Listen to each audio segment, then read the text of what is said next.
नमस्कार। छत्तीसगढ़ के कर्मचारियों और शिक्षकों को लेकर 3 बहुत ही महत्वपूर्ण जानकारियां आपके लिए लेकर आया हूं।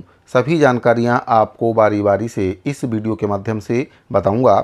जानकारी में आगे बढ़ने से पहले आपसे निवेदन है कि अगर आप पहली बार हमारे चैनल पर आए हैं तो चैनल को सब्सक्राइब जरूर करें। साथियों, पहली जो जानकारी प्राप्त हो रही है, शिक्षकों से संबंधित जानकारी प्राप्त हो रही है।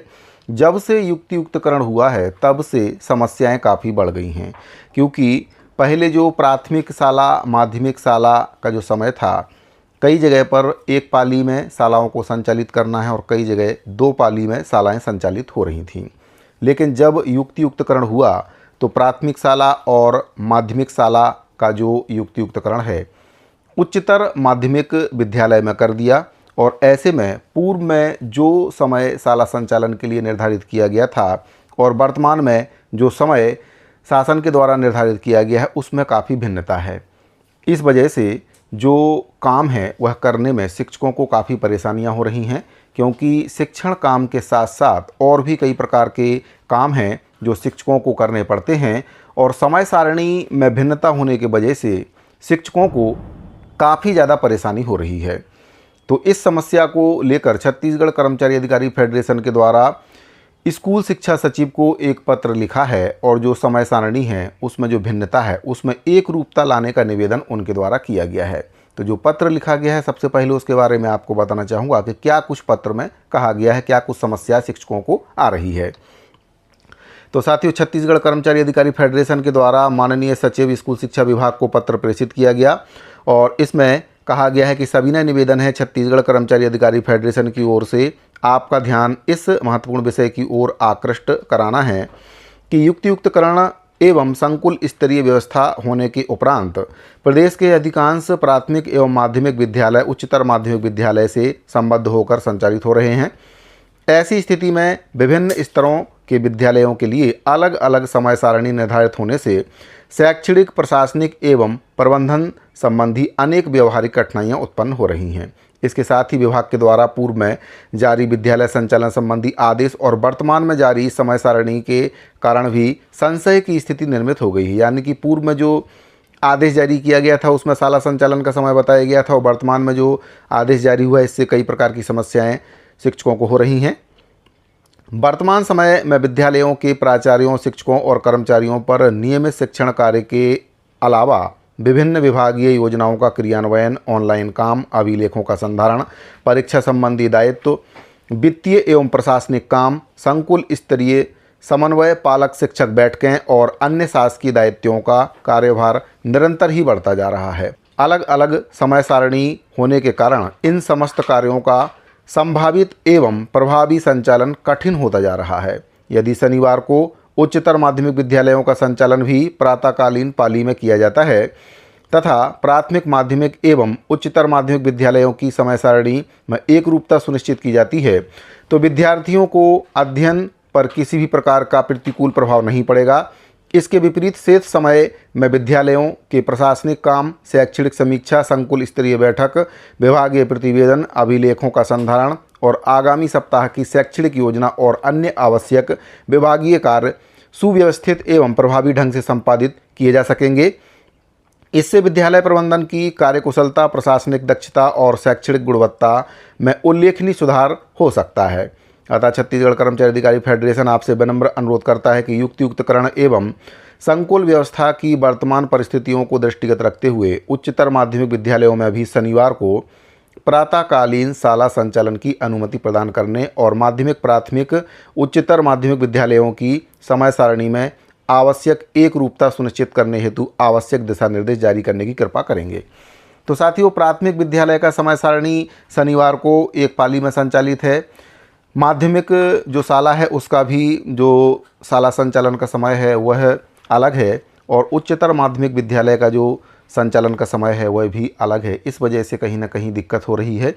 तो सुबह एक पाली में शनिवार को जो शाला संचालन करने का अनुरोध है वह छत्तीसगढ़ कर्मचारी अधिकारी फेडरेशन के द्वारा शासन से किया गया है ताकि जो काम है उसको सुव्यवस्थित ढंग से किया जा सके और जो शिक्षक हैं उनके ऊपर अनावश्यक काम का दबाव ना पड़े। इसको लेकर स्कूल शिक्षा सचिव से निवेदन किया गया है। साथियों, दूसरी जो जानकारी प्राप्त हो रही है, कर्मचारियों के कैशलेस योजना से संबंधित जानकारी प्राप्त हो रही है। साथियों, आपको बताना चाहूँगा कि छत्तीसगढ़ सरकार के द्वारा अपना जो बजट 26-27 का पेश किया गया था, उसमें कैशलेस चिकित्सा योजना की घोषणा शासन के द्वारा की गई थी, लेकिन 3 माह से भी अधिक का समय बीत चुका है, लेकिन अभी तक इस योजना का कोई भी अता पता नहीं है। ना ही सरकार के द्वारा इसको लेकर कोई नीति नियम दिशा निर्देश जारी किए गए हैं और ना ही इस पर कोई भी कार्यवाही अभी तक की गई है, जिससे जो कर्मचारी हैं काफ़ी ज़्यादा भ्रमित हो रहे हैं और कर्मचारियों के मन में ये बात भी चल रही है कि आखिर सरकार इस योजना का लाभ कर्मचारियों को देगी या नहीं देगी, और अगर देगी तो कब तक देगी। इसको लेकर भी फेडरेशन के द्वारा पहल की गई है, पत्र जारी किया गया है और इस पत्र के माध्यम से जो कैशलेस चिकित्सा योजना है उसको शीघ्र कर्मचारियों के लिए लागू करने को लेकर 5 बिंदुओं पर सुझाव शासन को दिया है। साथियों, आप देख सकते हैं पत्र मुख्य सचिव छत्तीसगढ़ शासन को प्रेषित किया गया है और जो विषय है, बजट वर्ष 2026-27 में घोषित शासकीय सेवकों के लिए कैशलेस चिकित्सा सुविधा योजना के शीघ्र क्रियान्वयन हेतु आवश्यक दिशा निर्देश जारी करने और कर्मचारी संगठनों से विचार विमर्श किए जाने के संबंध में पत्र प्रेषित किया गया है। साथियों, आपको बताना चाहूँगा कि जो कैशलेस चिकित्सा योजना सरकार के द्वारा जिसकी घोषणा की गई है, उसको लेकर छत्तीसगढ़ कर्मचारी अधिकारी फेडरेशन के द्वारा शासन से समय भी मांगा गया था कि बैठकर इस पर विचार विमर्श कर लेते हैं। कुछ समस्याएं हैं, कुछ बातें हैं जिन पर सरकार से चर्चा संगठन करना चाह रहा था, लेकिन समय नहीं दिया गया, जिससे बातचीत नहीं हो पाई। इसका भी जिक्र पत्र में किया गया है। तो साथियों, पत्र में निवेदन किया गया है कि छत्तीसगढ़ शासन के द्वारा बजट 2026-27 में प्रदेश के शासकीय सेवकों के लिए कैशलेस चिकित्सा सुविधा लागू करने की घोषणा की गई और ये निर्णय कर्मचारियों के हित में बहुत ही अच्छा और ऐतिहासिक पहल है। आगे बताया गया कि छत्तीसगढ़ कर्मचारी अधिकारी फेडरेशन विगत कई वर्षों से प्रदेश में कैशलेस चिकित्सा सुविधा लागू किए जाने की मांग को लेकर कई प्रकार से मांग को उठाता रहा है और फेडरेशन के द्वारा शासन को समय समय पर ज्ञापन भी इसको लेकर सौंपा गया। अब बजट घोषणा के लगभग 3 माह बीत जाने के बाद भी योजना के क्रियान्वयन के लिए आवश्यक दिशा निर्देश और प्रक्रिया, पात्रता, अस्पतालों का पंजीयन, उपचार की शर्तें और अन्य आवश्यक प्रावधान जारी नहीं किए गए हैं। इसके वजह से प्रदेश के लाखों शासकीय सेवकों के मन में भ्रम और असमंजस की स्थिति बन गई है और इस योजना के प्रभावी क्रियान्वयन को लेकर अनेक व्यवहारिक प्रश्न भी उनके मन में आ रहे हैं।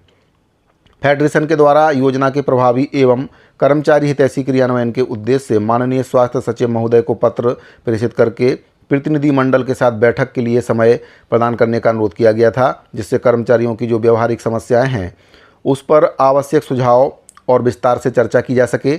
लेकिन आज दिनांक तक बैठक के लिए समय उपलब्ध नहीं कराया गया है।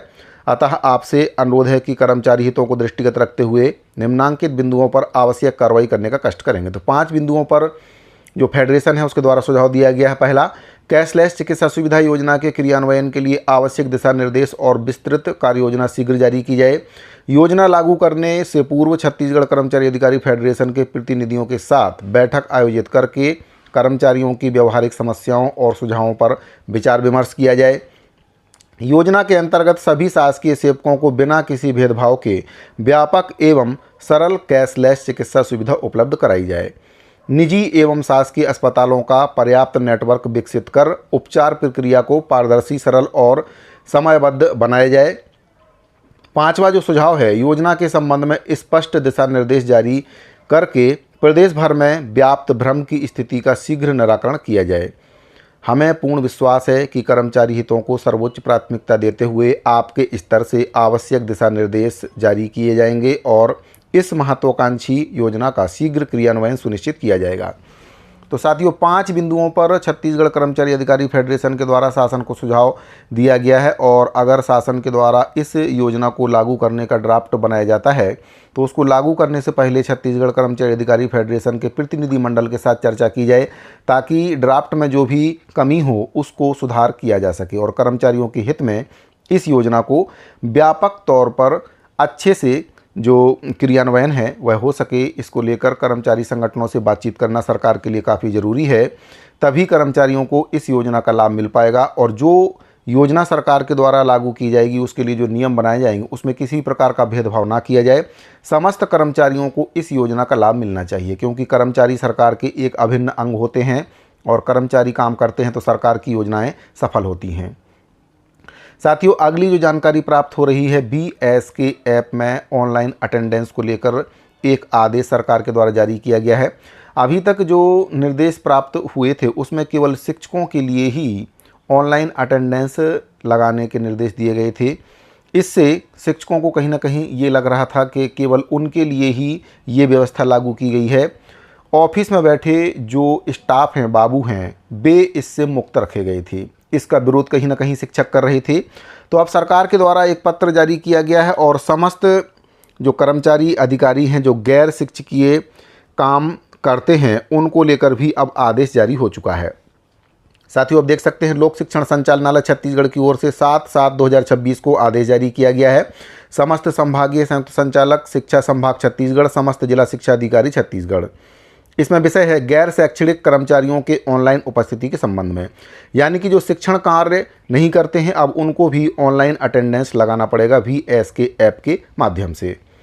तो साथियों, इसमें बताया गया है कि विषय अंतर्गत संदर्भित पत्र के माध्यम से संचालित शासकीय शालाओं में काम करने वाले समस्त कर्मचारियों को ऑनलाइन उपस्थिति हेतु BSK ऐप का उपयोग करने हेतु निर्देशित किया गया है। परंतु आज दिनांक 7/7/2026 तक रिपोर्ट के अवलोकन से ज्ञात हुआ है कि गैर शैक्षणिक कर्मचारियों के द्वारा उपरोक्त ऐप के माध्यम से ऑनलाइन उपस्थिति नगण्य है, यानी कि वे उपस्थिति नहीं दे रहे हैं। अतः आपको निर्देशित किया जाता है कि आपके अधीनस्थ समस्त शालाओं में काम करने वाले गैर शैक्षणिक कर्मचारियों का पंजीयन BSK ऐप में कराते हुए उनकी उपस्थिति BSK ऐप के माध्यम से कराया जाना सुनिश्चित करें। संचालक लोक शिक्षण संचालनालय छत्तीसगढ़ से आदेश जारी कर दिया है। तो अब जो ऑफिस में बैठे स्टाफ हैं उनको भी इस ऐप के माध्यम से उपस्थिति दर्ज करनी होगी। तो सभी के लिए अब समान व्यवस्था सरकार के द्वारा लागू कर दी गई है। सभी कर्मचारियों को, शिक्षकों को अब इस ऐप के माध्यम से ऑनलाइन उपस्थिति दर्ज करने के निर्देश लोक शिक्षण संचालनालय के द्वारा दे दिए गए हैं। तो साथियों, कर्मचारी और शिक्षकों को लेकर ये 3 बहुत ही महत्वपूर्ण जानकारियां मिल रही थीं। उम्मीद करता हूं कि तीनों जानकारियां आपको पसंद आई होगी। अगर आपको जानकारी अच्छी लगी हो तो वीडियो को लाइक करके अपने दूसरे साथियों को शेयर जरूर करें। इस वीडियो फिलहाल इतना ही, मिलते हैं अगली वीडियो में। अभी के लिए दीजिए इजाज़त। धन्यवाद।